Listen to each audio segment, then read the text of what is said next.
기도드리겠습니다.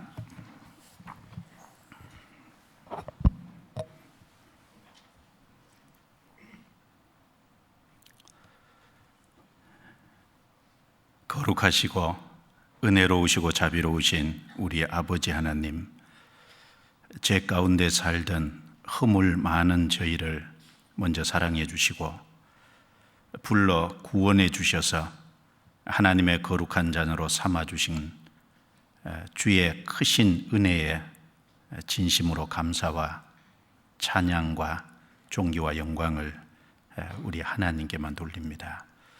오늘도 주의 피로 구원받은 귀한 성도들 한자리에 불러 모아주시고 주의 말씀으로 함께 교제케 해주신 것을 감사합니다.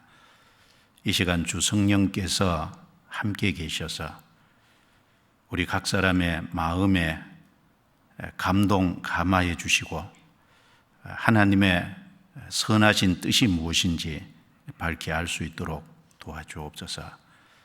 이 시간 진행되고 있는 중집회 함께 해주시고 참여된 많은 영혼들 능력의 손으로 붙잡아 주시고 말씀을 전하는 목사님에게 담대함을 주셔서 마땅히 할 말을 힘있게 전파할 수 있도록 도와주시고 이번 한 주간의 집회를 통해서도 많은 사람이 구원을 받고 돌아오게 역사해 주옵소서. 전 세계 복음이 전해지는 모든 곳에 함께 해 주옵소서. 오늘 함께하지 못한 성도들도 어느 곳에 있든지 합당하신 은혜로 채워 주옵소서. 우리를 구원해 주신 주 예수님 이름으로 기도드리옵니다. 아멘. 빌립보서 1장을 찾겠습니다.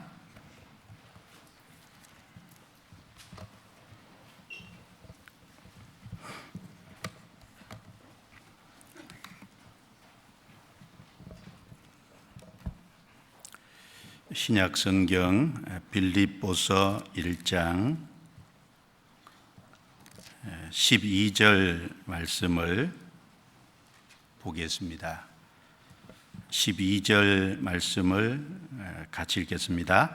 형제들아, 나의 당한 일이 도리어 복음의 진보가 된 줄을 너희가 알기를 원하노라.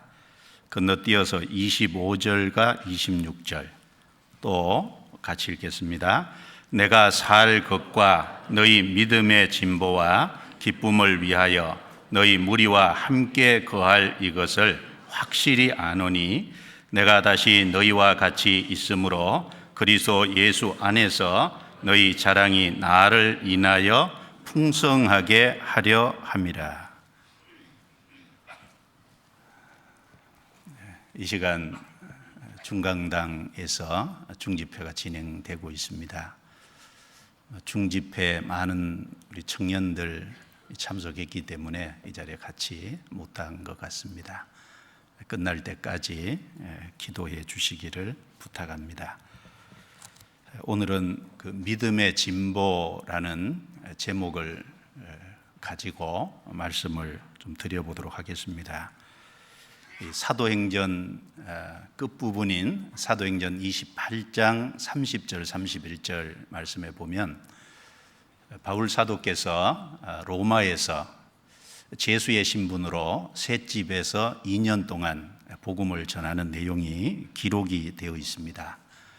바로 그 로마에 2년 동안 셋집에서 복음을 전할 때 그때 기록한 성경이 에베소서, 빌립보서, 그리고 골로새서, 빌레몬서 이 4개의 성경을 기록을 했습니다.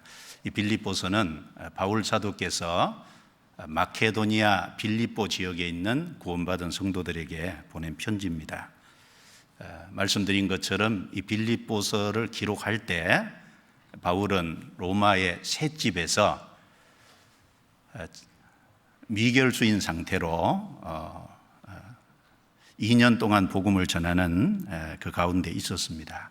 아직 미결수의 상태로 있었기 때문에 재판을 받지 않았고 재판을 받으면 그 재판의 결과 죽을 수도 있고 재판의 결과 살 수도 있는 그런 상황 속에 바울 사도께서 처해 있었습니다.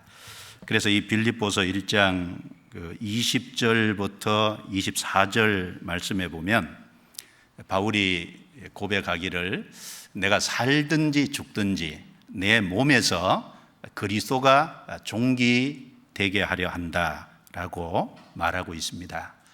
또 바울 사도께서 그동안 나를 구원하시고 내 삶의 주인이 주님이셨기 때문에 죽는 것도 유익하다라고도 고백을 합니다. 그리고 내가 그 두 사이에 끼었으니, 즉 삶과 죽음 그 두 사이에 끼어 있기 때문에 바울 사도께서 자신을 위해서는 죽어서 그리스도와 함께 있을 욕망을 가진 그것이 더 좋다고 말했습니다. 그러나 빌립보 성도들을 위해서는 조금 더 살아서 빌립보 성도들에게 신앙의 유익을 주고자 하는 그런 마음을 가졌다는 것을 알 수 있습니다.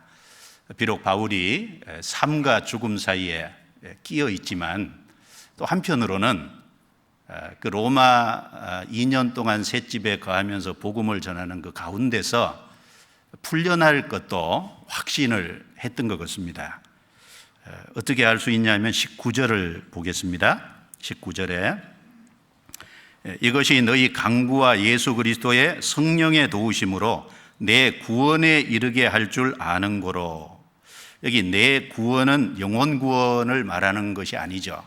바로 로마에서 미결수인 상태에 주거 제한인 받는 셋집에서 미결수의 상태로 있었는데 그 상태에서 풀려날 것을 확실히 알았다라는 걸 알 수 있습니다. 그리고 건너뛰어서 25절, 26절 말씀에도 보면 내가 살 것과 또 너희 무리와 함께 거할 이것을 확실히 아노니 내가 다시 너희와 같이 있으므로 그리스도 예수 안에서 너희 자랑이 나를 인하여 풍성하게 하려 함이라. 이 말씀대로 내가 살 것과 풀려나서 죽음이 아닌 살 것을 믿었고 또 풀려나서 너희 무리와 함께 거할 이것을 확실히 안다.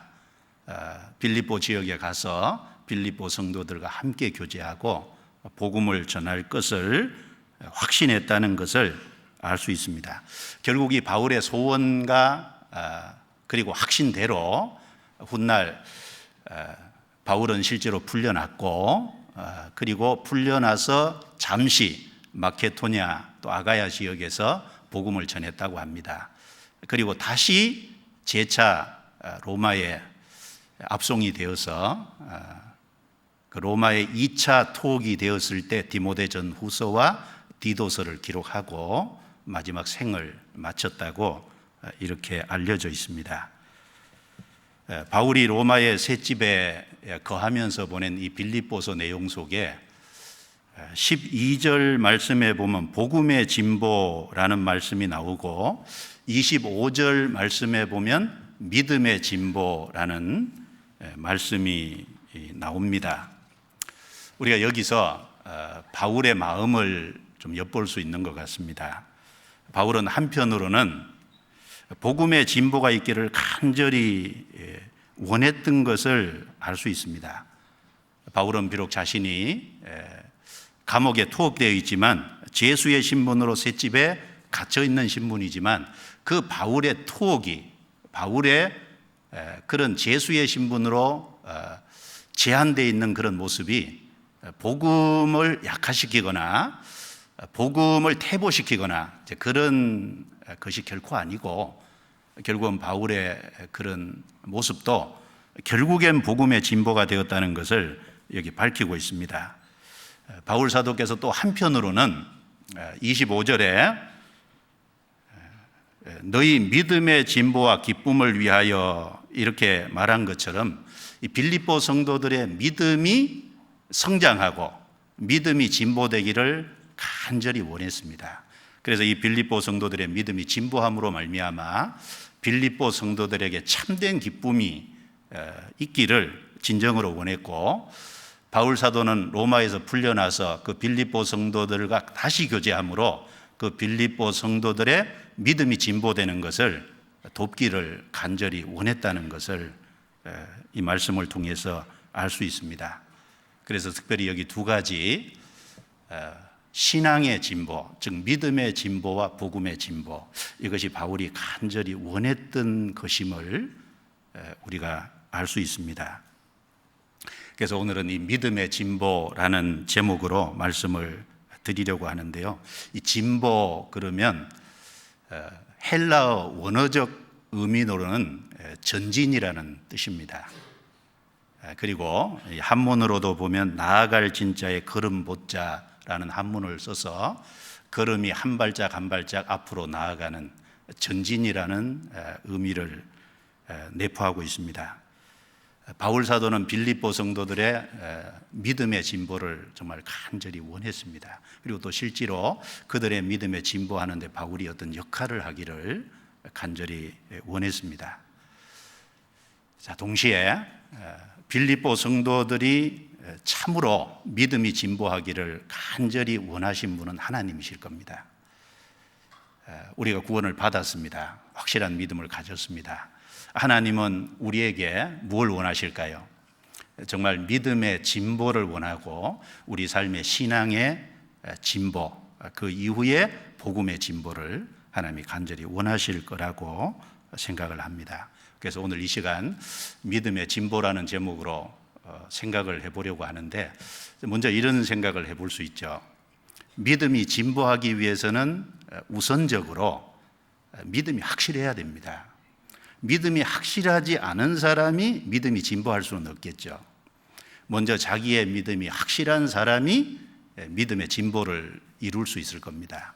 또 그리고 믿음이 확실한 사람, 구원이 확실한 사람은 반드시 믿음의 진보를 이루어야 됩니다. 내가 구원받은 것으로만 만족한다. 하나님은 그걸 원하지 않습니다. 하나님은 구원을 받은 사람이란 반드시 믿음이 진보하기를 원하실 거예요. 그리고 그것을 하나님은 기대하실 겁니다. 그리고 믿음의 진보는 단번에 이루어지는 것이 아니라는 것을 좀 생각할 수 있습니다. 성경 전체의 믿음의 진보는 점진적이라는 것을 알 수 있습니다. 어떤 내용을 한꺼번에 깨달았다고 해서, 또 어떤 것을 알았다고 해서 믿음이 한꺼번에 좋아지지는 않습니다. 믿음의 진보는 구원받은 이후에 계속해서 점진적으로 성장의 과정을 거친다는 것을 좀 생각을 해볼 수 있습니다. 그리고 오늘 중요하게 생각해 볼 내용이, 그럼 우리가 어느 쪽으로 믿음이 진보해야 될까?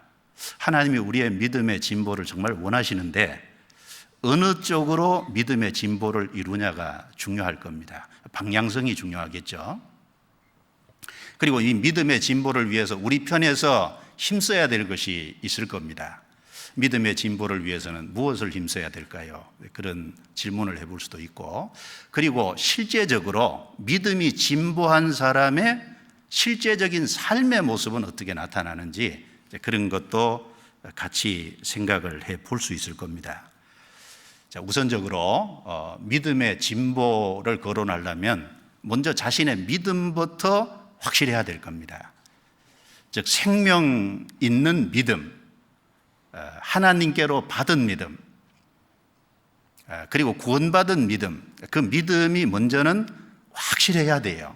그런 믿음이 확실하지 않은 사람은 믿음의 진보를 이룬다는 것은 불가능합니다. 믿음의 진보의 기초는 먼저 믿음 문제가 확실해야 됩니다. 성경 몇 군데를 먼저 보겠습니다. 누가복음 17장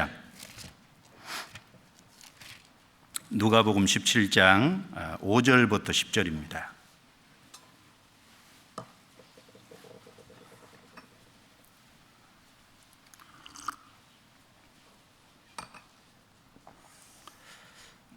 누가복음 17장 5절부터 10절 제가 읽겠습니다.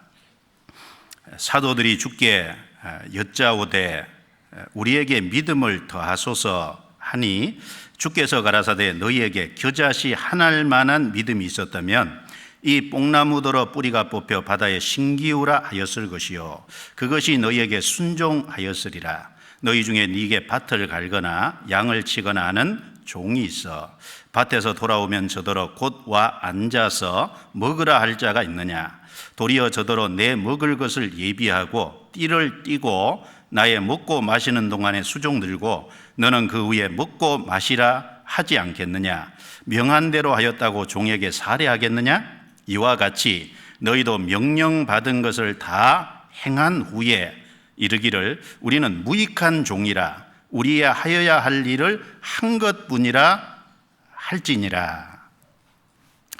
하나님이 우리에게 어떤 믿음을 요구하시는지 또 믿음을 가진 사람의 나타나는 결과는 무엇인지 여기 말씀을 통해서 잘 알려주고 계십니다.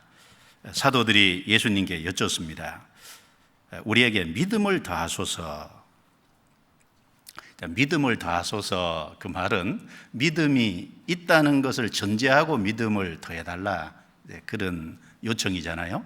그런데 예수님은 믿음을 더해 주십시오 이렇게 요청하는 제자들에게 6절에 너희에게 겨자씨 한알 만한 믿음이 있었다면, 겨자씨 한알 만한 믿음이 있었다면 이렇게 했으리라.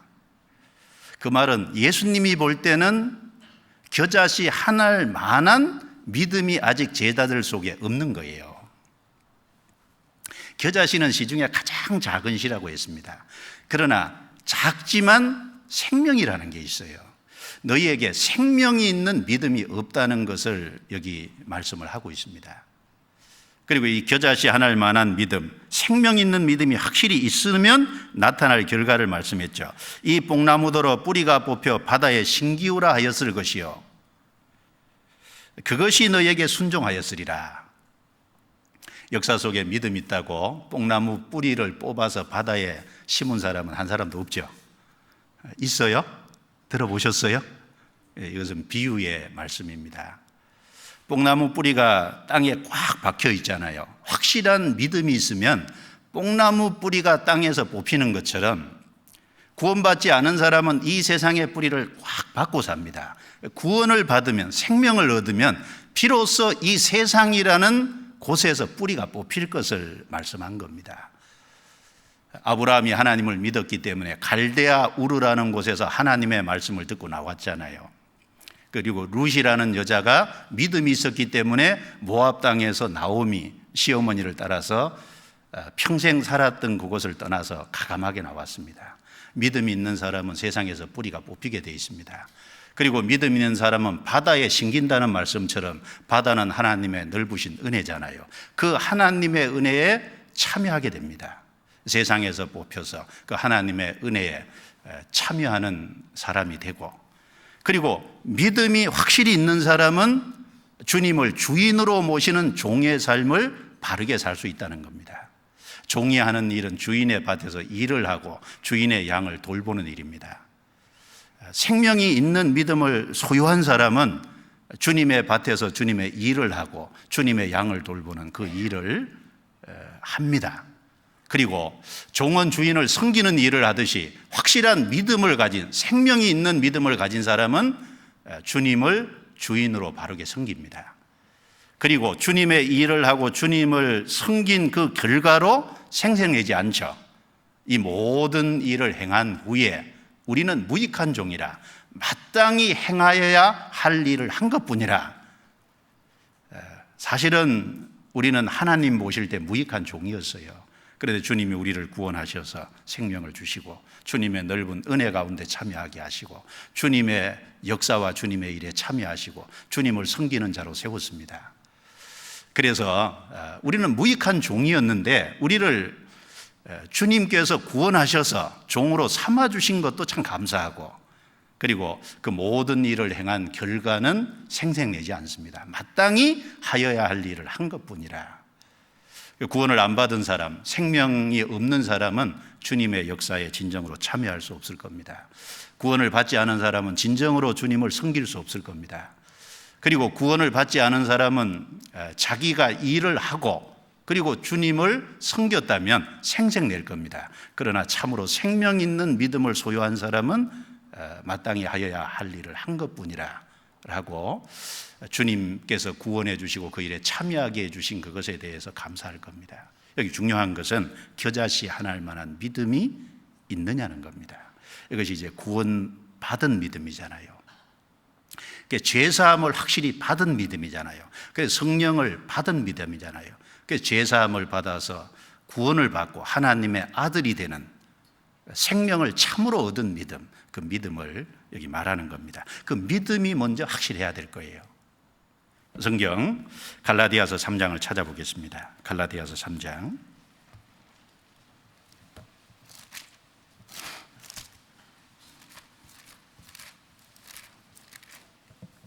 갈라디아서 3장 23절입니다. 23절부터 25절까지를 제가 읽겠습니다. 믿음이 오기 전에 우리가 율법 아래 매인 바 되고 계시될 믿음의 때까지 갇혔느니라. 이같이 율법이 우리를 그리스도에게로 인도하는 몽학 선생이 되어 우리로 하여금 믿음으로 말미암아 의롭다함을 얻게 하려 함이니라. 같이 읽습니다. 믿음이 온 후로는 우리가 몽학 선생 아래 있지 아니하도다. 자, 이 말씀에 보면 23절에는 믿음이 오기 전에 또 계시될 믿음, 25절에는 믿음이 온 후로는 한 사람에게 확실히 믿음이 오기 전에 확실한 생명을 얻고 구원을 받기 전에, 그러니까 주님이 주신 믿음을 얻기 전에는 율법 아래 매인받았습니다. 그래서 그 율법을 통해서 죄를 깨닫고 그리고 심판을 받고 영원한 지옥에 갈 사람이라는 걸 발견하잖아요. 그런데 그 속에서 참으로 회개하고 주님께 돌아올 때 주님께서 십자가를 통해서 우리 죄를 다 용서해 놓으신, 우리 죄를 사해 주신 그 사실을 회개하는 사람에게 확실하게 발견케 해주시고 믿게 하십니다. 그것이 계시된 믿음입니다. 참으로 그리스도가 우리의 구세주고 그리스도를 통해서 우리의 모든 죄를 영원히 용서해 주셨다는 사실을 깨닫게 해주시는, 그게 주님이 우리의 마음을 열어서 깨닫게 해주는, 계시해 주시는 믿음입니다. 그 이제 믿음이 온 후로는 우리가 몽학 선생 아래 있지 아니하도다. 이제 믿음을 받은 이후에는 우리가 심판 아래, 율법의 정죄 아래서 이제 벗어난 것이 확실합니다. 그래서 확실한 것은 믿음이 오기 전에 있고, 그래서 회개할 때 참으로 계시될 믿음을 주시고, 믿음을 받은 이후에는 율법 아래, 심판 아래, 형벌 아래 이제 벗어나는 겁니다. 그리고 믿음을 확실히 가진 사람은 하나님의 아들이 되죠. 그리고 그 사실, 죄사함을 깨닫게 해주신 분이 성령이신데 성령이 우리 속에 들어오셔요. 그래서 아들의 영으로 들어오셨기 때문에 우리가 하나님을 아바 아버지라고 이제 부를 수 있게 되는 겁니다. 자, 26절 27절 같이 읽겠습니다. 너희가 다 믿음으로 말미암아 그리스도 예수 안에서 하나님의 아들이 되었으니 누구든지 그리스도와 합하여 세례를 받은 자는 그리스도로 옷 입었느니라. 믿음으로 하나님의 아들이 되었으니, 하나님의 아들 되는 것도 행위로 되는 것이 아니죠.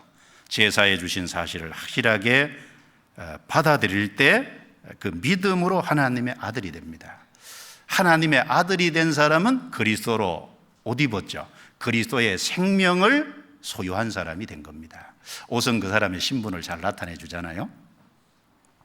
군복을 입었다 보면 저 사람이 군인이구나. 경찰 제복을 입은 것을 보면 저 사람이 경찰이구나. 학생 제복을 입은 걸 보면 저 사람은 학생이 틀림없구나. 구원을 확실하게 받은 사람은 그리스도의 생명을 받은 사람입니다. 그래서 그리스도인이라고 말합니다. 6절 4장 6절입니다. 같이 읽겠습니다. 너희가 아들인 고로 하나님이 그 아들의 영을 우리 마음 가운데 보내사 아바 아버지라 부르게 하셨느니라. 그래서 믿음으로 아들이 됐기 때문에 아들의 영을 우리 마음 가운데 보내사, 우리 마음 가운데 영혼 속에 보내주셔서 이제 하나님을 어릴 적에는 아빠, 성장하면 아버지라고 부를 수 있는 그 자격을 얻었습니다. 씨는 심겨야 자라잖아요. 우리가 죄사함을 확실히 받고 하나님의 아들로 탄생될 때, 탄생된 이후에 이제 성장이라는 과정을 거치는 겁니다. 씨가 심기지 않고 자랄 수 없듯이 탄생되지 않고는 성장할 수 없죠. 그래서 믿음의 진보를 생각하려면 먼저 자기 믿음부터 확실하게 해야 될 겁니다. 받은 믿음이 확실해야 될 거예요. 그래서 베드로후서 1장 1절에 보면 우리 하나님과 구주 예수 그리스도의 이름을 힘입어 동일하게 보배로운 믿음을 우리와 같이 받은 자들에게 편지하노니, 믿음을 받은 자들이라 그랬습니다. 그 믿음은 받는 믿음이에요. 그리고 유다서 1장 3절에 보면 단번에 주신 믿음의 도를 위하여 힘써 싸우라. 단번에 주신 믿음의 도잖아요. 하나님은 주셨고 우리는 받았습니다. 그래서 그 복음이 믿어진다는 것이 참 놀라운 일이고, 믿음으로 하나님의 아들이 되고, 참으로 믿을 때 성령이 우리 속에 들어오셔서 우리 마음과 생각이 변화되고 이제 우리가 하나님의 자녀로서 성장할 수 있게 됐다는 이 모든 것이 사실 놀라운 겁니다. 그래서 먼저 자기 구원 문제를 누구든지 확실하게 해야 될 겁니다. 그래서 고린도후서 13장 5절에 보면 너희가 믿음에 있는가 너희 자신을 시험하고 너희 자신을 확증하라. 누구든지 예수 그리스도가 그 안에 계시지 않으면 그는 버리운 자니라고 했습니다. 자기 속에 믿음이 있는지, 정말 주님이 주신 믿음이 있는지, 참으로 죄사함이 확실하고 하나님의 자녀로서 확실하게 탄생된 경험이 있는지, 그 문제에 대해서 모든 사람이 확실하게 생각을 해봐야 될 겁니다. 그리고 이 믿음이 확실한 사람은 반드시 믿음의 진보를 이루어야 될 거예요. 믿음을 가진 사람이 그것으로 이제 끝이다, 성경에 그런 말씀 없습니다. 믿음을 가진 사람은 반드시 믿음이 진보해야 된다는, 믿음이 더 성장해야 되고, 그 믿음을 가진 사람은, 구원받은 사람은 이제 신앙의 출발선에 선 거잖아요. 한 걸음 한 걸음 앞으로 전진하는 것이 반드시 필요합니다. 탄생했으면 성장한다는 것이 모든 세상의 이치 아닙니까? 식물도 씨가 심기면 싹이 나잖아요. 그래서 심기면 싹이 나고 자란다는 건 그건 엄연한 생명의 과정입니다. 동물도 태어나면 그 다음에 자라잖아요. 사람도 태어나면 자라잖아요. 그건 반드시 과정입니다. 탄생은 있는데 성장은 없다. 그건 뭔가 이상한 거죠. 그래서 성경 전체에서는 반드시 믿음을 가진 사람이라면 믿음이 자라야 된다는 것을 계속해서 반복해서 강조하고 있습니다. 그런데 한번 찾아보죠. 데살로니가 후서 1장 3절입니다. 데살로니가 후서 1장 3절.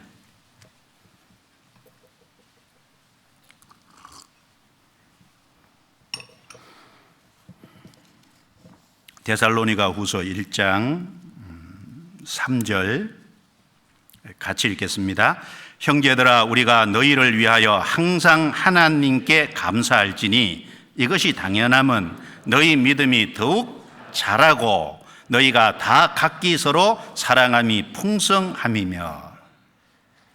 바울 사도는 데살로니가 성도들을 생각할 때마다 하나님께 감사했습니다. 그 이유는 데살로니가 성도들은 믿음이 확실할 뿐 아니라 그 믿음이 계속해서 성장하고 자랐기 때문에 그랬습니다.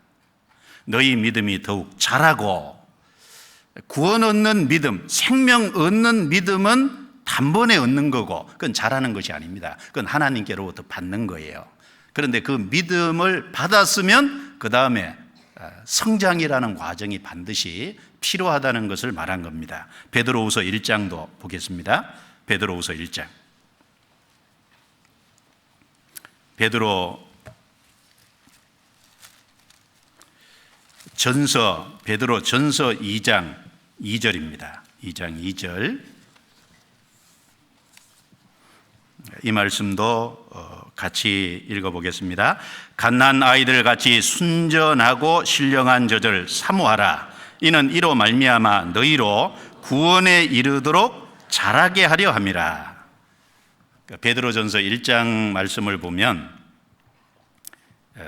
생명 얻는 믿음, 즉 구원에 대해서 말하고 있습니다. 그래서 1장 3절에도 찬송하리로다 우리 주 예수 그리스도의 아버지께서 너희를 긍휼히 여기사 예수 그리스도의 죽음과 부활하심으로 말미암아 이제 너희를 거듭나게 하셨다.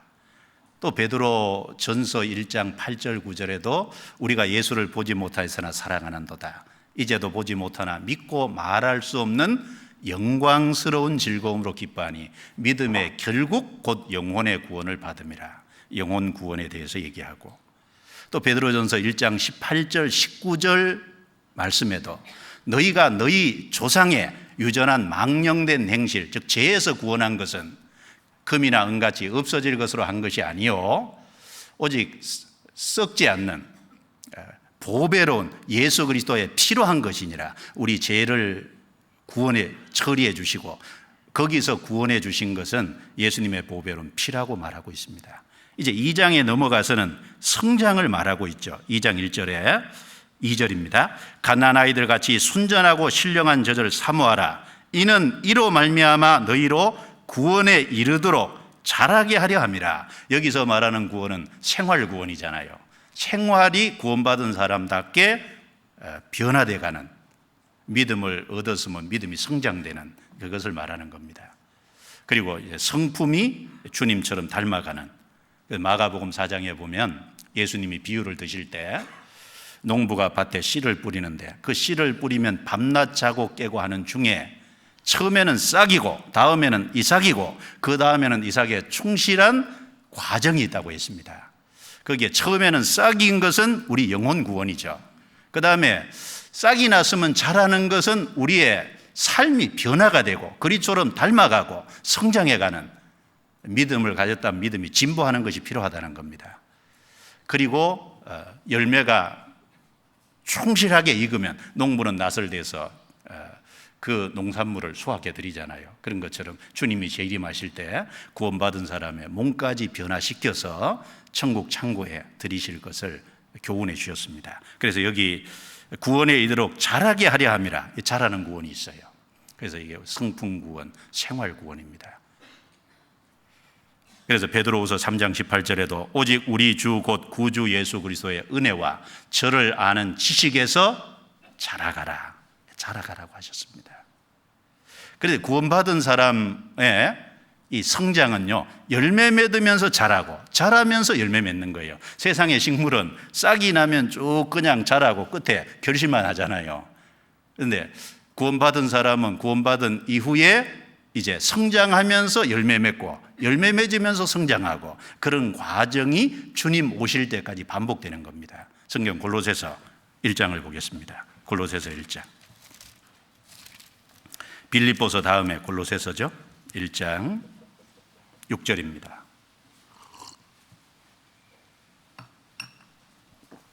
골로새서 1장 6절 같이 읽어보겠습니다. 이 복음이 이미 너희에게 이름에 너희가 듣고 참으로 하나님의 은혜를 깨달은 날부터 너희 중에서와 같이 또한 온 천하에서도 열매를 맺어 자라는도다. 자, 복음을 듣고 하나님의 은혜를 깨달은 날, 이건 믿음을 가진 날이잖아요. 믿음을 가졌으면 또한 온 천하에서도 열매를 맺어 자라는도다. 믿음을 가졌으면 자라야 됩니다. 그런데 어떻게 자라냐? 열매를 맺으면서 자란다 그랬어요. 열매 맺으면서 자라고, 자라면서 열매 맺고, 이것이 신앙생활의 반복입니다. 그래서 구원받은 사람은 반드시 성장해야 된다는 것이 성경의 가르침이고 하나님의 가르침입니다. 진보해야 됩니다.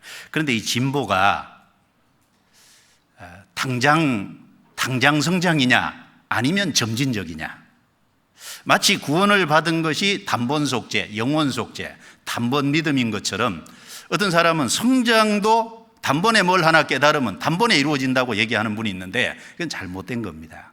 성장은 점진적입니다. 성장은 지속적이어야 합니다. 여러분, 식물이 싹이 났는데 당장 자라서 당장 열매 맺혀요? 그게 아니죠. 자라는 과정이 있잖아요. 그 동물도 자라는 과정이 있죠.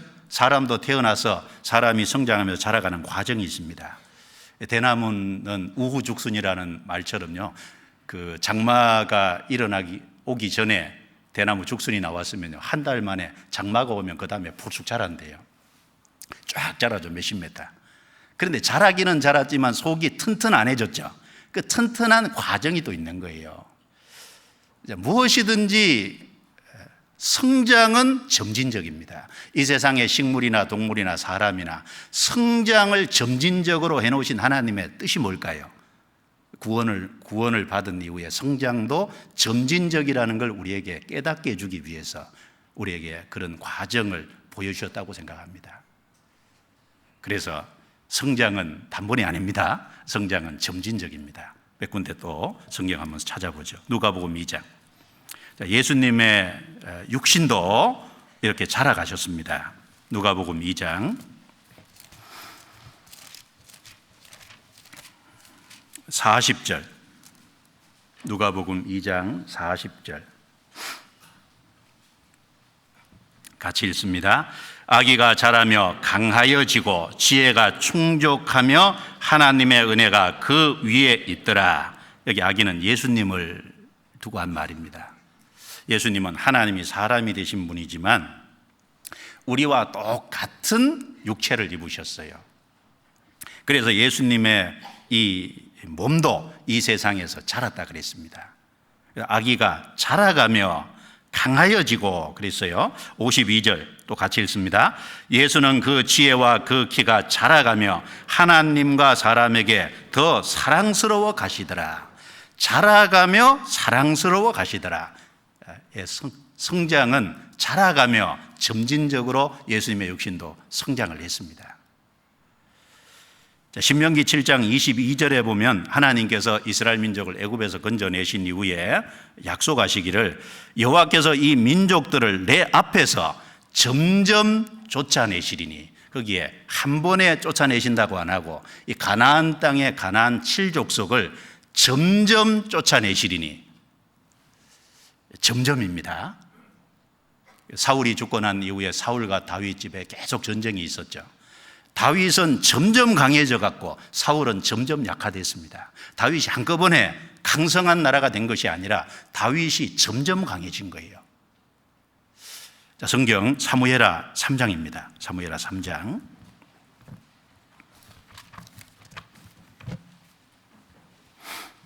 구약 성경 사무엘하 3장 1절입니다.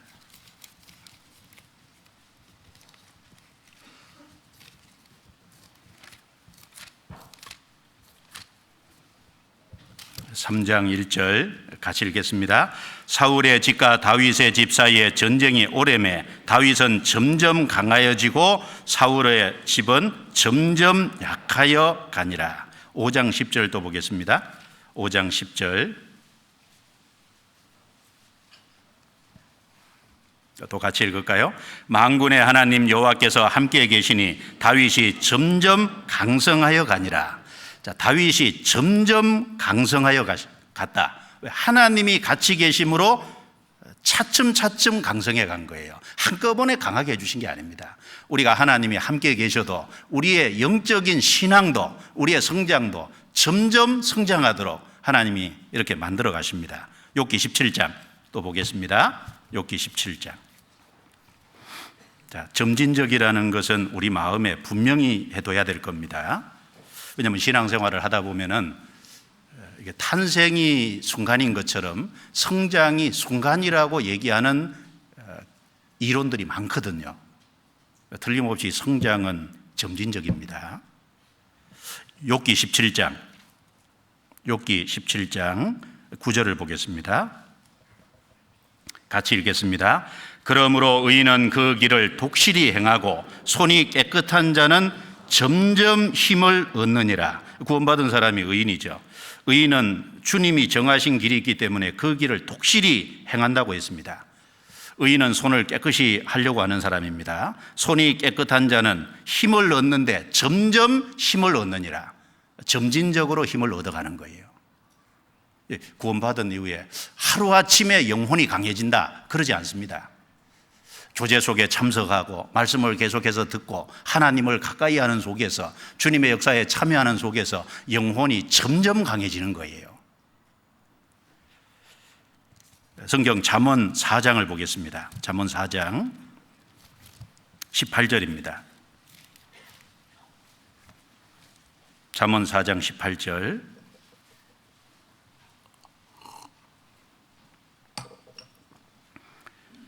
또 같이 읽어보겠습니다. 의인의 길은 돋는 햇볕 같아서 점점 빛나서 원만한 광명에 이르거니와 악인의 길은 어둠 같아서 그가 거쳐 넘어져도 그것이 무엇인지 깨닫지 못하느니라. 여기 의인의 길, 구원받은 사람은 의인의 길을 갑니다. 의인의 길은 떠오르는 햇볕 같아서, 동쪽에서 햇볕이 떠오를 적에 조금씩 떠올라서 원만한 광명이 되잖아요. 해가 떠오르는데 처음에는 조그맣게 안 보입니다. 조금 더 떠오르면 조금 더 크게 보이잖아요. 점점 떠오르면 나중에 원만한 광명이 되지 않습니까? 의인의 길은 점점 빛난다고 했지 한꺼번에 빛난다고 안 했습니다. 그래서 이 신앙의 진보가 단번에 되는 거냐 점진적이냐, 성경 창세기부터 요한계시록까지 신앙의 성장은 점진적이라는 겁니다. 하나님이 우리 육신이 탄생의 과정을 거치고 그 이후에 점차적으로 자라가도록 해놓았듯이, 식물도 점진적인 성장이 있듯이 동물도 점진적으로 성장하게 해놓았듯이 탄생은 순간이지만 성장은 점진적이라는 것이 성경적인 가르침이 확실합니다. 세상에 피조물도 그걸 가르치고 성경도 그것을 분명히 가르치고 있습니다. 그러면 중요한 것은 어느 쪽으로 우리가 진보할 거냐 그 말입니다. 그 진보하는데 이 사람들이 잘못된 쪽으로 진보하는 경우들이 있거든요. 그 진보는 진보인데 어느 쪽으로 진보할 거냐, 신구약 성경을 통해서 오늘 몇 가지를 조금 생각을 해보겠습니다. 이것이 우리 신앙의 하나의 표준이 되고 그 성경 말씀이니까 어느 쪽으로 진보해야 될지를 좀 깊이 생각을 좀 해야 되겠습니다. 먼저 디모데후서 3장을 보겠습니다. 디모데후서 3장. 성경 전체는 우리 신앙이 어느 쪽으로 성장하고 진보해야 될지를 계속해서 가르쳐주고 있습니다. 디모데후서 3장 15절부터 17절입니다. 같이 읽어보죠. 또 내가 어려서부터 성경을 알았나니 성경은 능히 너로 하여금 그리스도 예수 안에 있는 믿음으로 말미암아 구원에 이르는 지혜가 있게 하느니라. 모든 성경은 하나님의 감동으로 된 것으로 교훈과 책망과 바르게 함과 의로 교육하기에 유익하니 이는 하나님의 사람으로 온전케 하며 모든 선한 일을 행하기에 온전케 하려 함이니라. 여기 하나님이 성경 주신 목적이 무엇인지를 명확하게 말씀하고 있습니다. 15절에는 구원 얘기를 얘기하고 있습니다. 16절에는 구원받은 사람 교육하기에 유익하니, 구원받은 사람은 교육받는 쪽으로 나가야 됩니다. 그리고 구원받은 사람이 교육을 바르게 받았다면 17절에는 모든 선한 일을 행하기에 온전케 하려 함이니라. 그 순서가 나와 있죠. 구원받고 교육받고, 교육받는 게 뭡니까? 훈련받는다는 거잖아요. 교육받고 훈련받고 그 다음에 일하는 쪽으로 이게 바른 성장이다 그 말입니다. 15절에 그리스도 예수 안에 있는 믿음으로 말미암아 구원에 이르는 지혜가 있게 하느니라. 성경은 우리에게 구원받는 지혜를 가르쳐 주잖아요. 먼저 성경을 대하는 사람은 자기 구원 문제부터 확실하게 해야 됩니다. 자기 믿음 문제부터 확실하게 해야 됩니다. 구원 문제가 확실하게 된 사람이 하나님의 사람이 된 거죠. 16절에 모든 성경은 하나님의 감동으로 된 것으로 교훈과 책망과 바르게 함과 의로 교육하기에 유익하니 이는 하나님의 사람으로 온전케 하며, 구원을 받아야 하나님의 사람이 되는 거예요. 하나님의 사람으로 온전케 하며, 하나님의 사람이 그냥 온전케 됩니까? 교육받아서 온전케 됩니까? 교육받아서 온전케 되는 거예요. 하나님의 사람이 저절로 온전케 되는 게 아닙니다. 하나님의 사람이 되는 것은 구원받아서 되는 거예요. 하나님의 사람으로 온전케 되는 것은 성경 가지고 교육받아야 됩니다. 계속해서 성경의 가르침을 받아야 되잖아요. 이 모든 성경은 하나님의 감동으로 됐습니다. 하나님께로부터 감동으로 주어진 거잖아요. 이 성경을 가지고 교훈은 참 진리를 가르칩니다. 바른 교리를 가르치는 거예요. 교훈과 이 교훈이 참 교훈입니다. 이 성경 안에는 바르게 알아야 될 많은 진리가 있습니다. 그리고 책망가, 성경 가지고 책망하잖아요. 구원받은 사람이 다 바른 사람이 아니지 않습니까? 우리 삶, 마음 속에, 생각 속에, 우리 육체의 기질 속에 아직도 죄된 것이 많이 있으니까 잘못된 것이 꽤 많이 나옵니다. 순간순간 말씀으로 계속해서 책망을 받아야 되는 거예요. 책망받아야 잘못됐다는 걸 알고 고치잖아요. 책망가, 바르게 함가, 바르게 하는 건 교정이죠. 말씀으로 교정받잖아요. 의로 교육하기에 유익하니, 구원받은 사람의 바른 삶이 뭐냐, 의로운 삶이 뭐냐, 성경에 기록되어 있잖아요. 그러니까 이 성경 말씀을 가지고 교육을 받아야 됩니다. 교육받으면 인격적으로 온전해져 가기 시작합니다. 그럼 온전해져 간 사람은 그 다음 하는 일이 뭘까요? 일하고 관련이 있습니다. 따라해 주시기 바랍니다. 모든 선한 일을 행하기에 온전케 하려 함이니라. 모든 선한 일이잖아요. 선한 일이 하나가 아니고 구원받은 사람이 하는 일, 선한 일이 있는데 모든 선한 일을 행하기에 온전케 하려 함이니라. 그래서 신앙이 진보하는데 어떤 쪽으로 진보해야 되냐? 구원을 확실하게 받고, 구원을 받아서 하나님의 사람이 됐으면 성경 통해서 교육을 받아서 인격적으로 온전해 가고, 온전하게 되었다면 그 다음에는 일에 참여해야 되는 겁니다. 주님의 일이 뭔지를 알고 주님의 모든 선한 일에 참여하고 그 선한 일을 해가는 과정 속에서 또 성경은 선한 일을 할 수 있도록 힘을 주는 겁니다. 그래서 여기 나아가야 될, 진보해야 될 방향을 아주 분명히 얘기하고 있습니다. 구원 받았습니까? 그럼 교육 받아야죠. 교육 받았습니까? 교육은 우리가 계속 받고 있잖아요. 말씀으로. 말씀을 배워서 말씀으로 계속 교육받아 가면은 주님의 역사가 뭔지를 알고 주님의 일이 뭔지를 발견하고 그 주님의 일에 어떻게든지 참여해야 될 거예요. 자기가 온전해졌다, 나는 신령해졌다, 나는 거룩해졌다. 그런데 주님 일은 하나도 안 해요. 온전해졌다는 말이 거짓말이죠. 성경을 많이 알고 그리고 자기는 신령해졌는데 복음도 안 전해요. 신령해졌는데 헌금에도 참여 안 해요. 신령해졌는데 무슨 봉사에도 참여 안 해요. 신령해진 겁니까? 엉뚱해진 겁니까? 엉뚱해진 거거든요. 그래서 온전해졌다면 반드시 일적으로 나가야 된다는 것이 성경 가르침이 확실합니다. 그리고 또 한 곳을 보겠습니다. 베드로후서 1장. 어느 쪽으로 진보를 해야 되는지를 좀 생각하는 겁니다. 베드로후서 1장입니다. 1장 5절부터 7절입니다. 여기 정확한 기준을 말하고 있습니다. 같이 읽습니다. 이러므로 너희가 더욱 힘써 너희 믿음의 덕의 지식을, 지식의 절제를, 절제의 인내를, 인내의 경건을, 경건의 형제 우애를, 형제 우애의 사랑을 공급하라. 이게 진보해야 되는 방향이다 그 말입니다. 1절에 이렇게 말씀했죠. 예수 그리스도의 종과 사도인 시몬 베드로는 우리 하나님과 구주 예수 그리스도의 의를 힘입어 동일하게 보배로운 믿음을 우리와 같이 받은 자들에게 편지하노니, 믿음을 받은 자들에게 편지하노니, 구원받은 사람에게 보낸 편지입니다. 확실하게 구원을 받았으면 그 믿음이, 받은 믿음이 확실하면 5절에 어떻게 하라 그랬냐면은 믿음 위에 덕을 쌓아 올리고, 덕 위에 지식을 쌓아 올리고, 지식 위에다가 절제를 쌓아 올리고, 절제 위에다가 인내를 쌓아 올리고, 인내 위에다가 경건을 쌓아 올리고, 경건 위에다가 형제 우애를 쌓아 올리고, 형제 우애에 사랑을 공급하는 쪽으로 진보하는 것이 맞다 그 말입니다. 이걸 가르쳐서요, 믿음 위에 세운 7층 집이라 그러잖아요. 총 8층 집인데 제일 기초가 믿음이고 제일 위에는 뭐죠? 사랑입니다.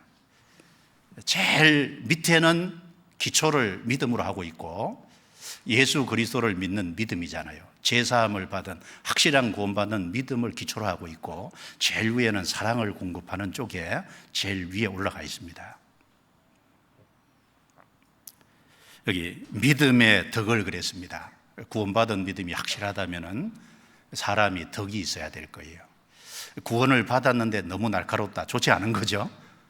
구원을 받았으면요, 속사람이 바뀌어지고, 구원을 받았으면 마음속에 영혼 속에 즐거움이 있고, 그 마음속에 영혼 속에 즐거움이 있으면 얼굴에 사나운 것이 바뀌가잖아요. 그리고 이 사람이 옛날에 좀 날카롭더라도 덕스러운 사람이 돼 가잖아요. 근데 덕만 있다고 되는 건 아니죠. 어떤 사람은 덕은 있는데 성경은 몰라요. 그러면 엉뚱한 쪽으로 이끌고 가잖아요. 그러니까 덕만 있어도 되는 게 아니라 지식이 필요하다 그 말입니다. 이것은 하나님과 하나님의 뜻을 아는 지식을 말하겠죠. 지식이 필요하고, 그리고 지식을 쌓아 올렸으면 절제하는 게 필요하잖아요. 지식을 막 함부로 사용하면 안 되지 않습니까? 지식을 가지고 막 휘둘러도 안 될 겁니다. 지식에 절제가 필요합니다. 절제, 조금 참는 거 말고 인내, 오래 참는 인내가 이게 갖춰져야 돼요. 이 인격이지 않습니까? 그리고 인내의 경건은 하나님과 관련된 모든 신앙생활 전반적인 걸 경건이라 그러잖아요. 그래서 성경에 디모데전서 4장 7절에 보면 오직 경건에 이르기를 연습하라, 그 말씀도 있고, 야고보서 1장 27절 말씀에 보면 하나님 앞에 정결하고 더러움이 없는 경건은 환난 중에서 과와 가부를 돌아보며 자기를 지켜 세속에 물들지 아니하는 이것이니라. 그러니까 정결하고 더러움이 없는 진정한 경건이 뭐냐? 정말 하나님을 바르게 모시고 하나님을 바르게 높이고 있다면 어떻게 살까요? 어려움이 있는 사람에게 손 벌릴 겁니다. 그리고 하나님을 바르게 알고 있다면 하나님은 거룩한 분이니까 거룩한 하나님과 교제하기 위해서는 자기를 지켜서 세속에 물들지 않을 겁니다. 그 경건이 필요한 거죠. 그리고 경건의 형제 우애를, 여기 형제는 구원받은 형제를 말하는 겁니다. 육신적인 형제를 말하는 게 아니라 구원을 받은 사람은 한 아버지 하나님을 모시니까 그 안에서 한 형제 자매가 된 겁니다. 형제 우애가 필요한 거잖아요. 예수님이 요한복음 13장 34절 35절 말씀에 새 계명을 너희에게 주노니 너희가 서로 사랑하라. 내가 너희를 사랑한 것 같이 너희도 서로 사랑하라. 그래서 구원받은 사람은 형제 우애가 필요합니다. 우리가 영원한 천국에서 같이 살 형제 자매라는 생각을 하고 형제 자매한테 악을 행하면 안 될 겁니다. 형제 자매를 바르게 대하려고 해야 될 겁니다. 형제 자매에게 사랑을 나눠줘야 될 겁니다. 그 사랑 중에 대표적인 것이 뭡니까? 형제 자매가 잘못했을 때 용서하는 거잖아요. 그리고 형제 우애에 사랑을 공급하라. 여기 사랑은 이게 꼭 형제 우애 그 다음 사랑이니까 이방인을 불쌍히 여기는, 사람의 영혼을 건지는 그 사랑 쪽을 말하고 있는 것이 맞을 겁니다. 사랑을 공급하라 그랬으니까 사랑을 실천하라는 말이잖아요. 그 성경에 로마서 13장 8절에 보면 남을 사랑하는 자는 율법을 다 이루었다는 말씀이 있고, 로마서 13장 10절에 보면 사랑은 이웃에게 악을 행치 아니하나니 사랑은 율법의 완성이니라, 그 말씀도 있습니다. 고린도전서 13장에 사랑장이 나오잖아요. 사람이 사람의 방언과 천사의 말을 할지라도 사랑이 없으면 소리 나는 구리와 울리는 꽹과리가 된다 그랬잖아요. 그리고 사람이 모든 예언을 알고 하나님의 모든 비밀과 모든 지식을 알지라도 사랑이 없으면 아무것도 아니라 그랬습니다. 자, 그리고 이야기하기를 내가 내게 있는 모든 것으로 구제하고 내 몸을 불사르게 내어줄지라도 사랑이 없으면 자기에게 아무 유익이 없다 그랬습니다. 제일 위에가 사랑이 있는 이유를 알겠죠. 형제 위에도 사랑이고 그 위에 사랑을 공급하는 것도 사랑입니다. 그래서 믿음으로 시작해서 하나님은 사랑으로 완성되기를 원하는 거예요. 사실 10계명의 기본 취지는 사랑이지 않습니까? 하나님을 사랑하고 이웃을 사랑하고, 그래서 다른 사람을 사랑하면 그 사랑하면 사실 율법의 완성이라는 겁니다. 믿음으로 시작해서 사랑으로 완성하는 것이 맞습니다. 그래서 구원을 받은 사람이라면 이 말씀을 좀 깊이 기억하고, 믿음의 덕의 지식을, 지식의 절제를, 절제의 인내를, 인내의 경건을, 경건의 형제 우애를, 형제 우애를, 사랑을 공급하는 쪽으로 신앙이 진보를 점점 해나가야 될 겁니다. 또 한 구절 보겠습니다. 요한일서 2장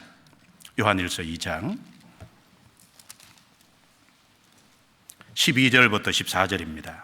12절부터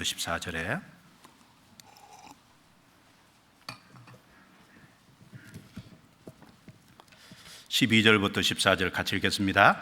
자녀들아, 내가 너희에게 쓰는 것은 너희 죄가 그의 이름으로 말미암아 사함을 얻으며, 아비들아, 내가 너희에게 쓰는 것은 너희가 태초부터 계신 이를 알며, 청년들아, 내가 너희에게 쓰는 것은 너희가 악한 자를 이겼음이니라.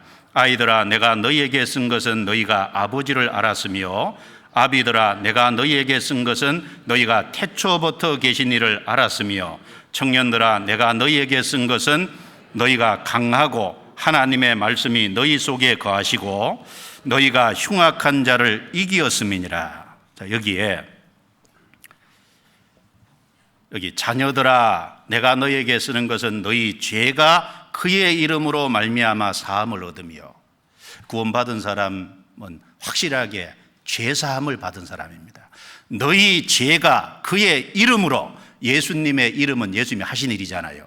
예수님 자신을 얘기하잖아요. 예수님은 그리스도로 오셔서 우리 죄를 깨끗하게 해주신 겁니다. 구원을 받은 사람은 확실히 주님의 자녀가 됐습니다. 자, 주님의 자녀가 된 사람은 아비에서 이제 청년에서 아비 신앙으로 성장해야 될 것을 말씀하고 있는 거잖아요. 구원받은 모든 사람은 죄사함을 받은 사람입니다. 그럼 아이 신앙은 뭘까요? 여기 아이 신앙 14절에 아이들아, 내가 너희에게 쓴 것은 너희가 아버지를 알았으며, 어린아이들이 태어나서 자라가면서 제일 먼저 아는 것이 뭡니까? 아, 내게 아버지가 있구나, 내게 어머니가 있구나. 어머니 아버지는 내가 잘 되기를 바라고 내게 필요한 것을 공급해 주시는 분이시구나. 공급자로서 부모를 알잖아요. 은혜 베풀 줄은 모르고 아직 잘, 그렇죠? 공급자로서 아버지를 압니다. 아버지를 알았으며, 그 다음에 조금 자라면요, 이 청년들아, 여기 청년에 대해서는 이렇게 말했습니다. 14절 중간에 내가 너희에게 쓴 것은 너희가 강하고 하나님의 말씀이 너희 속에 거하시고 너희가 흉악한 자를 이기었음이라. 자, 13절에도 청년들아 중간에요, 내가 너희에게 쓰는 것은 너희가 악한 자를 이기었음이니라. 이제 아이 신앙에서 청년 신앙이 되면 어떻게 바뀔까요? 청년 신앙이 되면 말씀이 너희 안에 거하시고, 이 신앙이 좀 성장하면 그 사람 마음 속에, 영혼 속에 말씀으로 채워지잖아요. 말씀이 너희 속에 거하시고 너희가 강하여, 그랬죠? 말씀이 영혼 속에 채워지면 영혼이 강해집니다. 영혼이 강해진 결과는 뭐냐? 너희가 악한 자를 이겼으며 그랬습니다. 말씀이 풍성해지고, 그래서 영혼이 강해지고, 그래서 악한 자 마귀와 싸워서 이기는 쪽으로 나가는 겁니다. 그리고 더 나가면 아비들아 그랬죠? 아비들아, 한 가지 얘기했습니다. 너희가 태초부터 계신 이를 알았으며 그랬잖아요. 태초부터 계신, 태초는 영혼입니다. 영혼 속에 계신 하나님은 정말 깊고 오묘한 분이잖아요. 우리가 다 알 수 없는 분이잖아요. 이 신앙이 성장하면요, 하나님에 대해서 깊이 알아가게 됩니다. 하나님의 뜻도 훨씬 더 크게 이해하는 폭으로 나아가게 되어 있습니다. 그래서 우리 신앙이 어느 쪽으로 진보해야 되냐?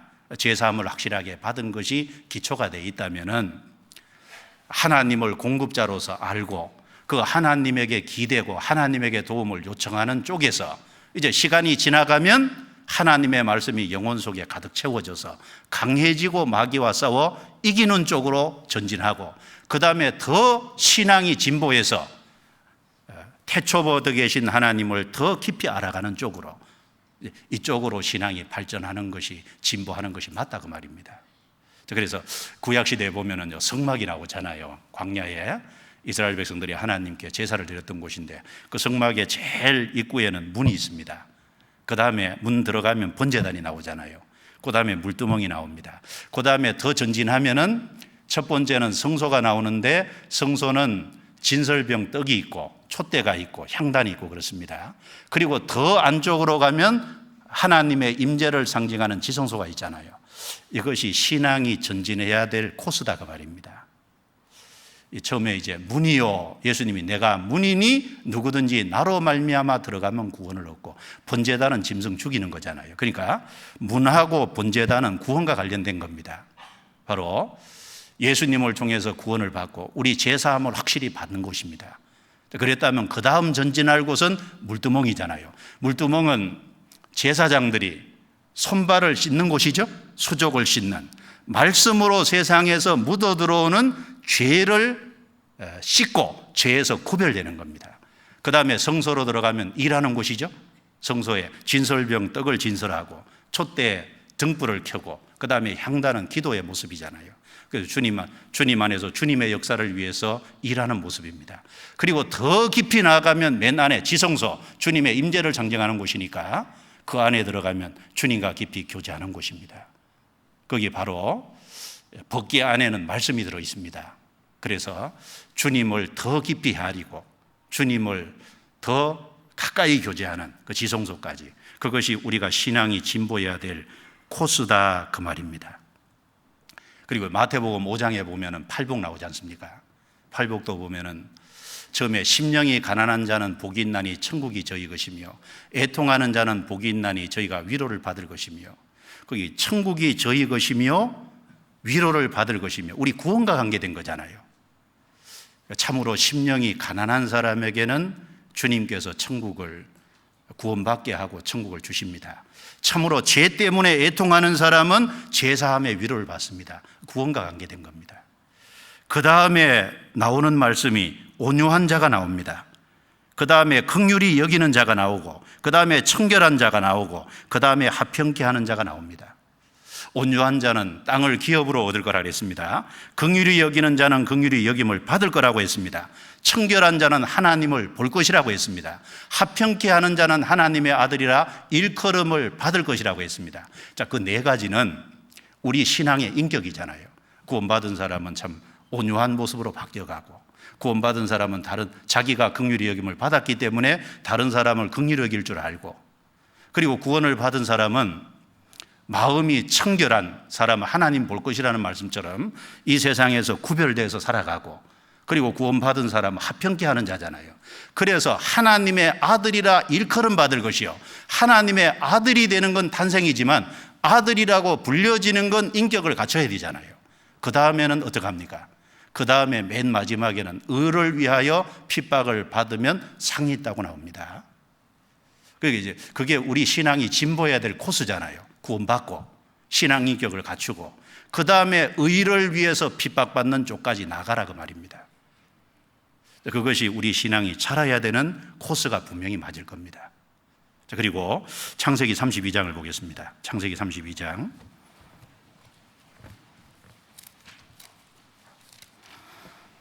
창세기 32장 24절부터 28절입니다.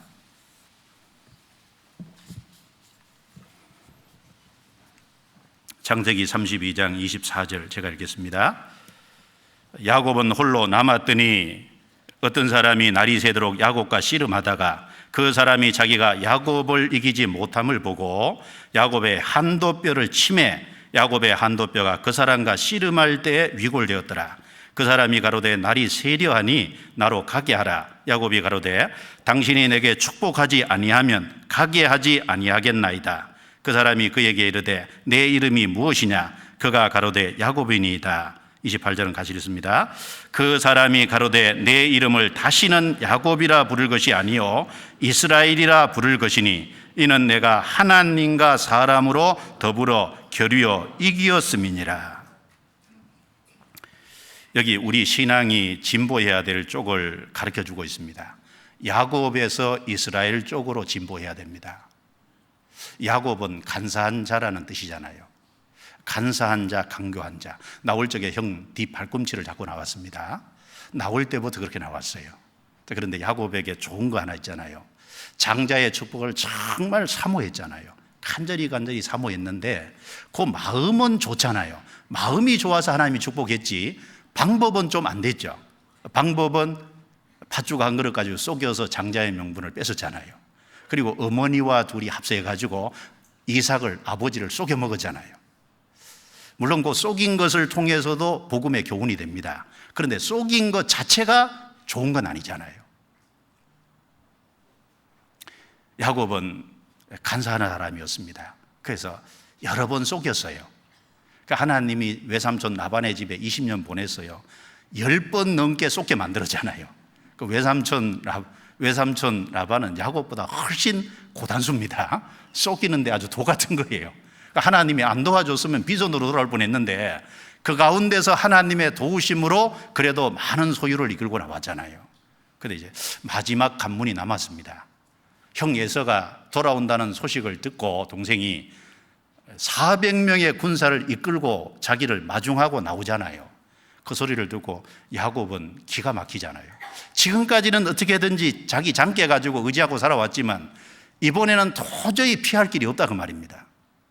하나님이 안 도와주시면 죽잖아요. 야곱은 그런 상황에서도 깨를 좀 내죠. 어떻게 깨내요? 일단 형 에서가 와서 치면 한쪽을 치면 한쪽은 도망갈 수 있도록요. 두 쪽으로 나눴어요. 자기 소유를. 하여간 그거 깨지 않습니까? 그리고 형 에서에게 이제 첫 번째, 두 번째, 세 번째 상거를 두고요. 형 에서의 마음을 누구를 때릴 수 있는 선물을 보냈어요. 이거 누가 보냈냐 그러면 형 에서의 종 야곱이 보냈습니다. 이렇게 말하라고 보냈습니다. 그리고 야복강을 다 건너게 만들었는데 그렇게 해놓고도 자기는 못 건너잖아요. 왜 못 건넙니까? 하나님 안 도와주시면 죽거든요. 그래서 밤새도록 하나님과 씨름했습니다. 밤새도록 씨름하는데 결국은 안 나오니까 하나님께서 야곱의 한도뼈를 쳐가지고 한도뼈가 위골됐잖아요. 육신의 그 한도뼈가 위골되니까 절 수밖에 없습니다. 재빠른 야곱을 느리게 만들어 놓은 거죠, 하나님이. 그런데 뭘 받았냐면 축복을 받았잖아요. 이스라엘이라는 뜻이 하나님과 겨루어 이겼다는 뜻이잖아요. 세상에 하나님과 겨루어 이길 사람이 누가 있겠습니까? 그 이겼다는 의미는 하나님을 붙잡고 기어코 늘어져서 하나님의 축복을 안 받으면 형 예사 앞에 못 나가니까 하나님 붙잡고 밤새도록 씨름해서 기어코 자기 육신을 하나님께 굴복시키는 쪽으로 이기고 하나님의 축복을 받아내는 쪽으로 결국은 승리했다. 그런 말이잖아요. 그러니까 우리 신앙이 어디에서 어디로 가야 됩니까? 야곱에서 이스라엘로 가야 되잖아요. 우리가 구원을 받았지만요, 아직 간사한 게 많거든요. 자기 깨로 하려는 것이 너무 많습니다. 가만히 돌아봐요. 자기 깨가 많잖아요. 아닌가요? 저만 그런가요? 자기 깨가 많아요. 가만히 보면은 자기가 하고 안 하다가 하나님께로 가는 경우가 꽤 있잖아요. 그렇지 않습니까? 그러니까 자기를 의지하고 강조하고 간사한 이런 것이 좀 부서지고 그래서 하나님 앞에 정말 굴복하는, 그래서 하나님의 축복을 기어코 받아내는, 하나님께 굴복이 되면 하나님의 축복을 받도록 돼 있거든요. 왜 인생이 하나님께 축복을 못 받냐? 하나님께 굴복되지 않으니까, 자기를 주님 앞에 부인하지 않으니까 결국은 축복을 못 받는 거잖아요.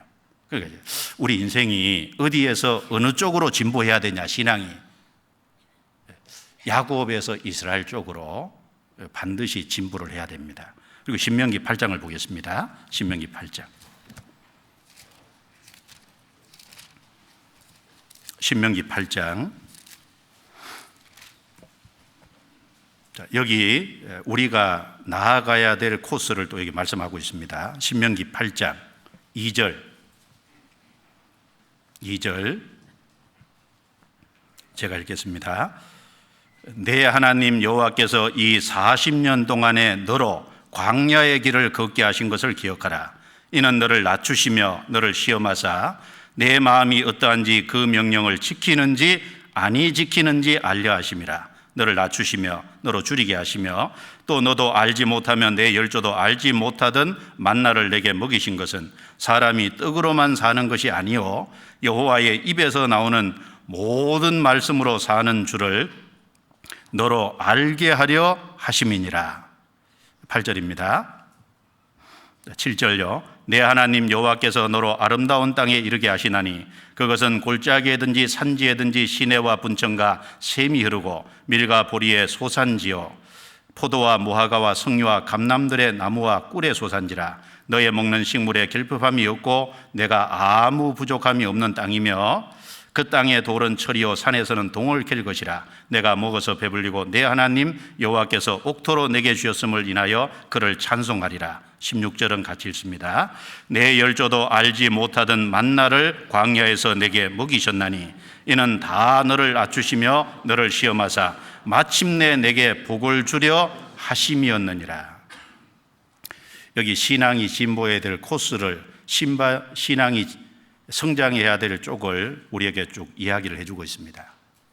자, 이스라엘 백성이 애굽에서 나왔어요. 양의 피를 통해서 나왔죠. 구원의 그림자입니다. 광야는 신앙생활의 그림자잖아요. 광야에서 우리가 진보해야 될 쪽이 어디입니까? 여기 하나님이 2절에 내 하나님 여호와께서 이 40년 동안에 너로 광야의 길을 걷게 하신 것을 기억하라. 하나님이 왜 광야를 주셨을까요? 광야에서 목적하는 바가 무엇이었을까요?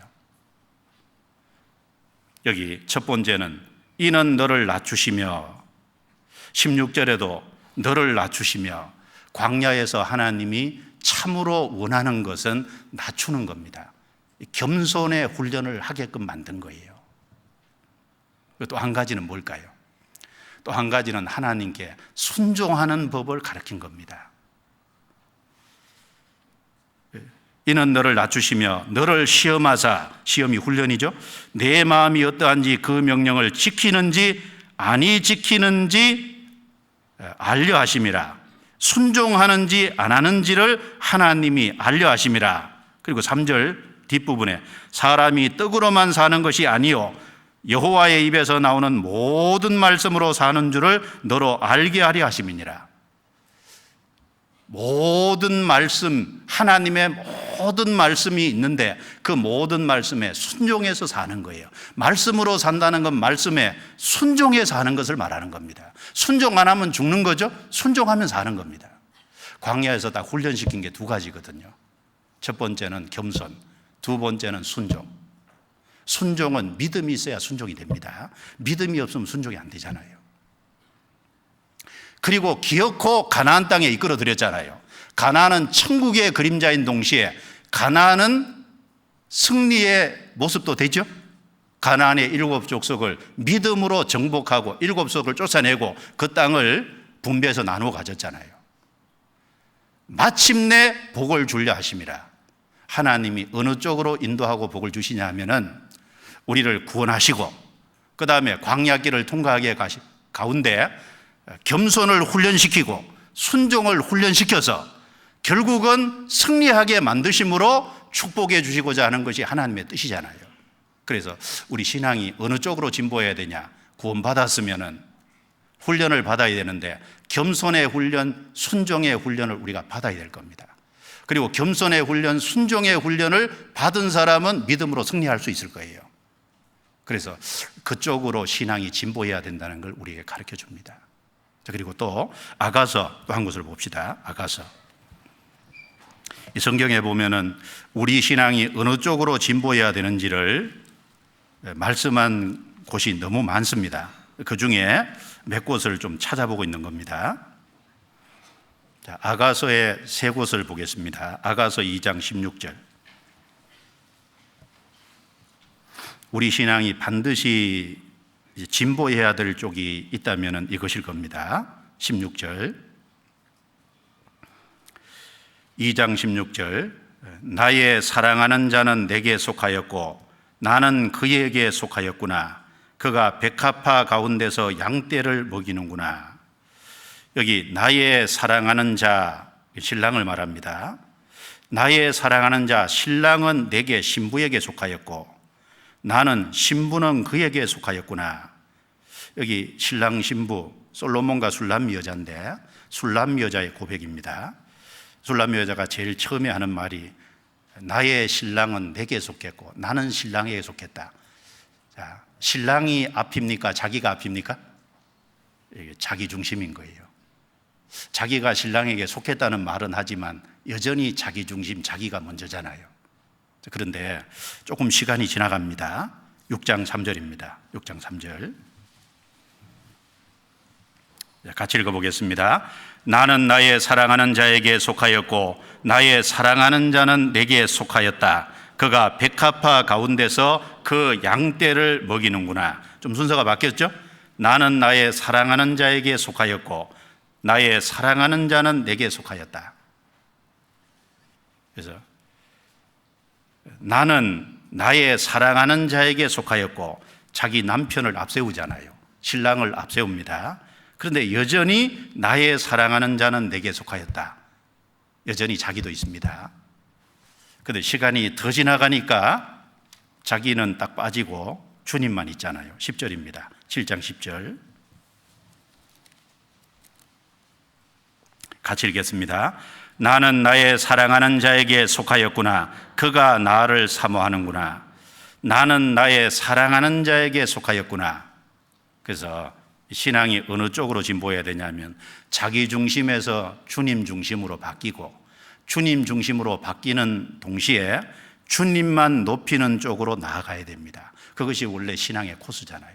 그럼 아가서 2장에는 자기를 앞세우고 아가서 6장에는 신랑을 앞세우고 그리고 7장에 가면 신랑만 보이는 이런 것을 왜 이렇게 기록해 놨을까요? 이게 어쩌다 보니까 이렇게 기록된 게 아니다 그 말입니다. 성령의 감동하심으로 기록된 거잖아요. 우리 신앙이 진보하는 쪽은 점점 주님을 높이는 쪽으로 신앙이 나아가야 되는 겁니다. 그래서 어쨌든 신구약 성경 전체에 신앙은 진보해야 된다고 말하는 동시에 신앙이 어느 쪽으로 발전하고 어느 쪽으로 점진적으로 나아가야 될지를 성경은 명확하게 가르쳐주고 있다 그 말입니다. 어떻게 해야 될까요? 우리가 전심전력해서 신앙의 진보를 이루어야 되지 않을까요? 디모데전서 4장입니다. 바울 사도는 디모데에게 이렇게 권하고 있죠. 디모데전서 4장 15절입니다. 4장 15절. 자, 같이 읽어보겠습니다. 이 모든 일에 전심전력하여 너의 진보를 모든 사람에게 나타나게 하라. 이 모든 일에 전심전력하여, 이 모든 일이 뭘까요? 12절에 보면은 누구든지 내 연소함을 업신여기지 못하게 하고 오직 말과 행실과 사랑과 믿음과 정절에 대하여 믿는 자에게 본이 되라. 그러니까 말과 행실과 사랑과 믿음과 정절에 있어서 진보해야 되잖아요. 그리고 이 디모데는 목회를 맡은 직분자입니다. 하나님께 받은 은사가 있습니다. 그 은사를 발전시키는 것 쪽으로도 진보해야 되잖아요. 교회 안에 많은 직분을 맡은 분이 있습니다. 그 직분을 맡은 분은 그 직분을 받은 동시에 그 직분, 은사를 잘 개발하기 위해서 그걸 더 효과적으로 주님 섬기고 주님 역사를 이루기 위해서 그 받은 은사를 개발하는 쪽으로 진보해야 되잖아요. 신앙의 인격이 진보하고 그 다음에 은사를 개발하는 쪽으로 진보하고 전심전력하여 너의 진보를 모든 사람에게 나타나게 하라. 모든 사람은 뭐예요? 구원받은 사람들 뿐 아니라 구원받지 않은 세상 사람에게도 뭔가 저 사람은 신앙 같더니 바뀌고 있구나, 좋은 쪽으로 발전하고 있구나, 이것을 드러내라 그 말입니다. 그 신앙이 진보해야 되는 거예요. 그럼 신앙의 진보를 이루기 위해서 우리 쪽에 힘써야 될 것이 뭘까요? 신앙의 진보는 첫 번째, 이 교회 교제 속에 붙어 있는 속에서 공급받아서 신앙이 진보하는 거예요. 교회와 교제에 딱 붙어 있어서 그 가운데 내가 연결되어 있어서 그 가운데서 주님이 나를 자라게 하거든요. 교회와 교제를 떠나서는 신앙이 진보할 수 없는 겁니다. 성경 에베소 4장을 보겠습니다. 에베소 4장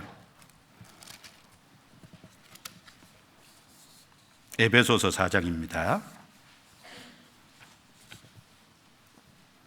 에베소서 4장 15절 16절입니다. 15절 16절 같이 읽겠습니다. 오직 사랑 안에서 참된 것을 하여 범사에 그에게까지 자랄지라. 그는 머리니 곧 그리스도라. 그에게서 온 몸이 각 마디를 통하여 도움을 입음으로 연락하고 상합하여 각 지체 분량대로 역사하여 그 몸을 자라게 하며 사랑 안에서 스스로 세우느니라. 자, 우리의 신앙 성장, 신앙 진보의 목표는 그에게까지 자랄지라. 머리 대신 주님이 목표입니다. 구원받은 사람은요, 목사가 목표가 아니에요. 구원받은 사람은 옆에 있는 성도가 목표가 아닙니다. 구원받은 사람의 신앙 진보의 목표는 주님입니다. 그에게까지 자랄지라. 그러면 구원받은 사람이 이제 합쳐서 몸인데 개인은 지체고 주님은 머리인데 그럼 어떻게 자라냐? 16절에 비결이 나와 있잖아요. 16절에 여기 우리가 꼭 주의해야 될 것이요, 몸을 자라게 하며, 머리 대신 주님은 뭘 자라게 합니까? 몸 전체를 자라게 하는 거예요. 여기 서울교회가 있잖아요. 주님의 몸된 교회입니다. 주님은 서울교회 전체, 구원받은 사람 전체 몸을 자라게 하는 겁니다. 그 몸을 자라게 하며, 머리 대신 주님은 몸을 자라게 하잖아요. 몸이 자랄 때 몸 안에 붙어 있는 지체는 자랍니까? 안 자랍니까? 자라게 돼 있잖아요. 교회의 신앙이 성장할 때 지체가 자란다 그 말입니다. 이 몸이 자랄 때 지체가 자라는 거예요. 몸 전체를 고르게 자라게 만드는 겁니다. 그 안에 연결되어 있고 붙어 있을 때 자라는 거예요. 그래서 여기 얘기하기를 각 마디를 통하여 도움을 입음으로 연락하고 상합하여 각 지체 분량대로 역사하여, 도움을 입음으로 연락하고 상합하여, 다른 지체를 통해서 서로 연결되어 있어서 서로 도움을 받고 공급함을 받고 합쳐서 연합해서 몸이 자라잖아요. 몸이 자랄 때 지체는 같이 자라는 겁니다. 그러니까 그 안에 연합이 돼서 함께 합심하지 않으면 신앙이 안 자라게 돼 있는 거예요. 그래서 성경에 머리를 붙들지 아니하는지라. 자라려면 어떻게 해야 되냐? 교회와 교제 속에 탁 달라붙어 있어야 되는 겁니다. 달라붙어 있어서 그 안에서 하는 일에 참여되어 있어야 자라게 돼 있는 거예요. 그 다음 두 번째는 베드로전서 2장 2절을 배웠습니다. 갓난아이들 같이 순전하고 신령한 저절을 사모하라. 이는 너희로 구원에 이르도록 자라게 하려 함이라.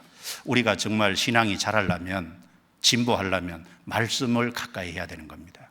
갓난아이들 같이 순전하고 신령한 젖 말씀, 정말 신령한 말씀, 이 주님께로부터 직접 내려온 말씀, 성경 말씀을 정말 가까이 해야 되는 거예요.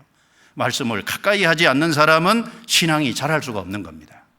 어떤 사람이 또 자랄까요? 주님이 목표니까 주님께 딱 달라붙은 사람, 주님을 가까이 하는 사람은 주님을 멀리 있는 사람 하는 사람보다 틀림없이 많이 자랄 거 아니에요. 주님을 가까이 하는 방법이 뭡니까? 기도하는 겁니다. 주님을 가까이 하는 사람, 주님께 정말 깨어있어 기도하는 사람, 그 사람은 시험에 들지 않을 수 있고 그 사람은 신앙이 자란다는 말이 틀림없이 맞을 겁니다. 그래서 우리가 진보하기 위해서 뭘 힘써야 되냐? 첫 번째는 교회 교제 가운데 붙어 있어야 됩니다. 말씀을 가까이 해야 됩니다. 그리고 주님을 가까이 해야 되잖아요. 그리고 정말 신앙이 진보했다는 실제적인 증거가 뭘까요? 우리 삶 속에 내 믿음이 정말 자랐다, 정말 자랐다는 삶 속의 실제적인 증거가 뭐냐 그 말이거든요. 좀 봅시다.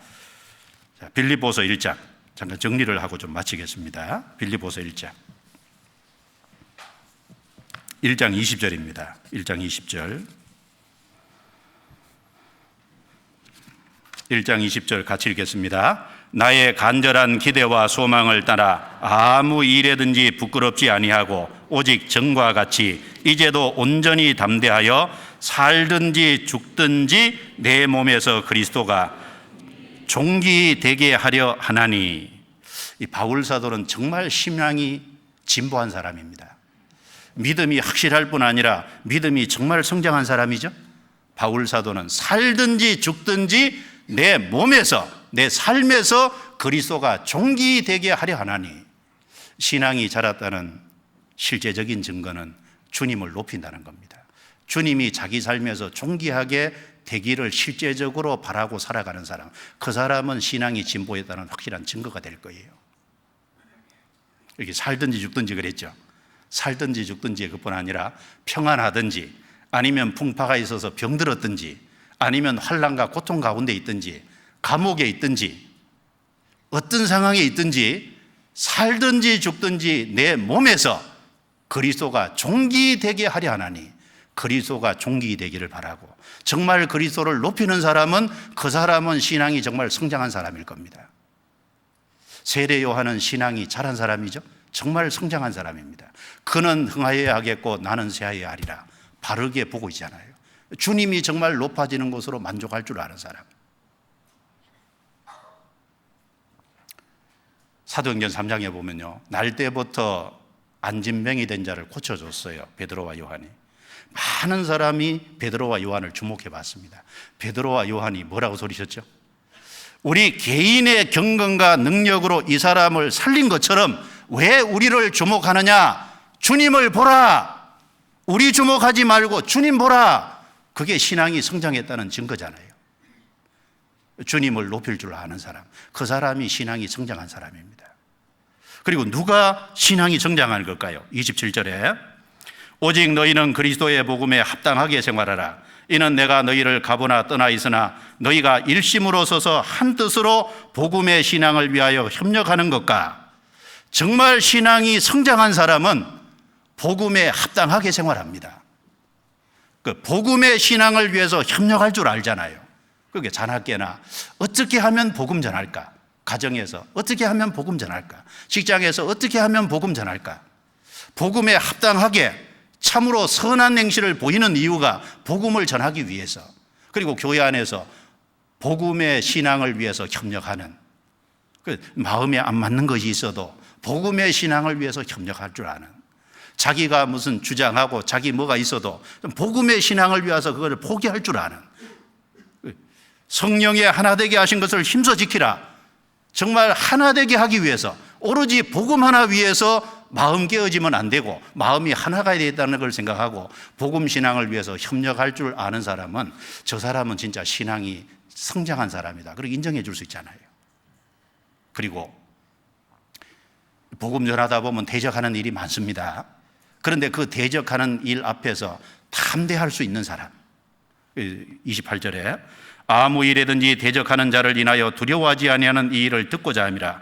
이것이 저에게는 멸망의 빈거요 너희에게는 구원의 빈거니 이는 하나님께로부터 난 것이니라. 그리스도를 위하여 너희에게 은혜를 주신 것은 다만 그를 믿을 뿐 아니라 또한 그를 위하여 고난도 받게 하심이라. 너희에게도 같은 싸움이 있으니 너희가 내 안에서 본 바요 이제도 내 안에서 듣는 바니라. 어떤 사람이 실제적으로 신앙이 성장한 사람일까요? 복음 때문에 오는 고난과 위협을 두려워하지 않고 담대할 수 있는 사람. 그리고 복음 때문에 오는 고난을 기꺼이 받아들이는 사람. 복음을 위해서 싸울 줄 아는 사람. 우리가 싸움은 혈과 육에 대한 게 아닙니다. 복음 전하기 위해서 싸우는 거잖아요. 성경의 데살로니가 전서에 보면 많은 싸움 중에 복음을 전하였노라. 실제적으로 정말 신앙이 성장했다는 증거는 복음을 대적하는 일 앞에서 담대하고, 복음 때문에 오는 고난을 기꺼이 받아들이고, 복음 때문에 정말 담대하게 싸울 줄 아는 사람. 바울은 내가 선한 싸움을 싸우고 믿음을 지키고, 믿음을 지켜다 그랬잖아요. 달려갈 길을 마치고 복음 때문에 싸웠잖아요. 그리고 복음의 진보가 된 줄을 알라. 그래서 어떤 상황이 생기든지 복음이 진보됐다면, 복음 전해지는 것이 더 나아졌다면 그것으로 만족할 줄 아는 사람, 신앙이 진보됐다는 증거잖아요. 따라해 주시기 바랍니다. 믿음의 진보, 복음의 진보. 우리는 신앙생활 속에 믿음의 진보도 이루고 복음의 진보도 꼭 이루어야 되겠습니다. 교회적으로도 그렇고 개인적으로도 꼭 그렇게 살아야 될 거예요. 바울도 빌립보 성도들에게 그것을 원했고 하나님도 정말 우리에게 그것을 원할 겁니다. 기도드리겠습니다. 하나님 감사합니다. 우리에게 말씀을 주시고 또 우리가 주님 뜻 가운데 살아가도록 도와주신 것 너무나 감사합니다. 우리에게 확실한 믿음을 주셨사오니 믿음이 진보할 수 있도록 도와주시고 성장할 수 있도록 인도해 주옵소서. 또 성장하고 진보할 때 바른 방향으로 진보할 수 있도록 도와주시고 실제적으로 신앙이 진보했다는 것이 우리 삶을 통해서 드러남으로 하나님께 영광이 될 수 있도록 도와주시옵소서. 전 세계 복음이 더욱 활발하게 전해지게 믿음이 진보하고 복음이 진보할 수 있도록 도와주신 주님 감사합니다. 더욱 교회 안에서 역사해 주시고 도와주옵소서. 우리를 구원해 주신 주 예수님 이름으로 기도드리옵니다. 아멘.